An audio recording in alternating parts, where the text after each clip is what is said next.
Good morning, and the Lord be with you. My name is Dan Colgan, and I am the organist and music guy here at Gloria Lutheran Church in Olympia, Washington. Welcome to week 9 of my devotions from the organ bench. Today is Saturday, May 16th, 2020. Today I would like to take a look at number 711 in our ELW hymnals, O Day of Peace, probably better known as Jerusalem. What an interesting hymn we have here. The original text of this was written by the well-known poet William Blake in 1804 and first published in 1808. The poem itself was likely inspired by two things. One is the apocryphal story that a young Jesus, accompanied by Joseph of Arimathea, a tin merchant, traveled to what is now England and visited Glastonbury during his unknown years. The second source of inspiration is from the book of Revelation, specifically chapters 3, verse 12, and chapters 21, verse 2, describing a second coming of Christ, where Jesus establishes a new Jerusalem, or probably better referenced today, a new heaven.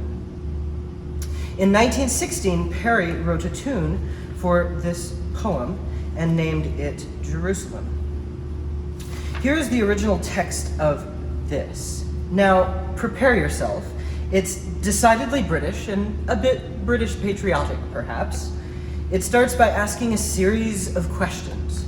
I once had a colleague jest and say that each question that's asked could be answered with a simple no. Anyway,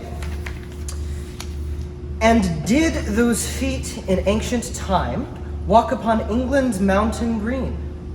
And was the holy Lamb of God on England's pleasant pastures seen? And did the countenance divine shine forth upon our clouded hills?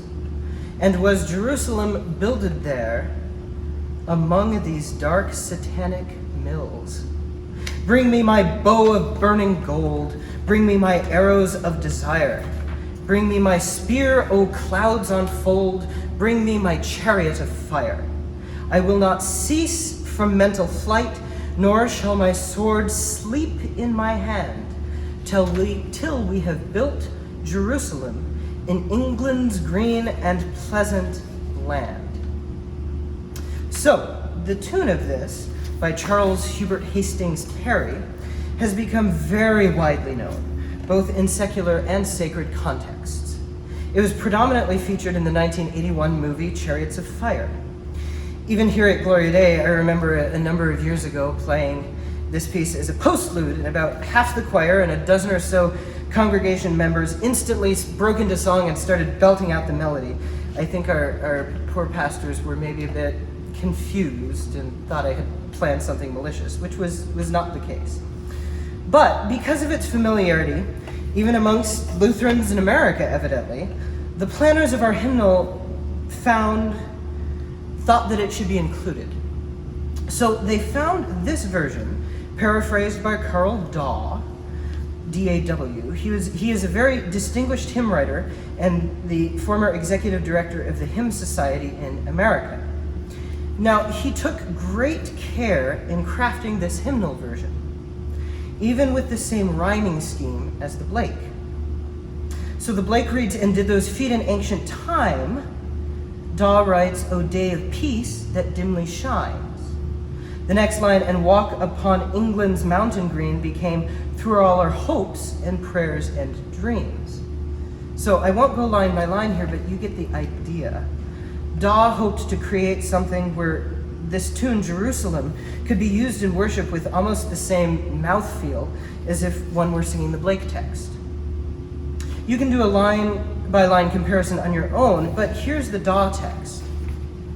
O day of peace that dimly shines, through all our hopes and prayers and dreams, guide us to justice, truth, and love, delivered from our selfish schemes. May swords of hate fall from our hands, our hearts from envy find release, till by God's grace our warring world shall see Christ's promised reign of peace. Then shall the wolf dwell with the lamb, nor shall the fierce devour the small, As beasts and cattle calmly graze, a little child shall lead them all. Then enemies shall learn to love, all creatures find their true accord. The hope of peace shall be fulfilled, for all the earth shall know the Lord. Now, you'll notice a few things besides the literary rhyming similar schemes, but the ideas are changed, perhaps. This is suddenly a hymn about peace. Peace from the standpoint of the end of a conflict in the first verse, with the ideas of abundant harmony and mutual goodwill in the second verse. In the second stanza essentially being a paraphrase of Isaiah chapter 11, verses 6 through 9, with the wolf lying down with the lamb. Perhaps the ideas in these two versions were not all that different. Blake wants us to build Jerusalem in England, or perhaps more crudely, he wants us to build heaven on earth. Daw asks for harmony and peace.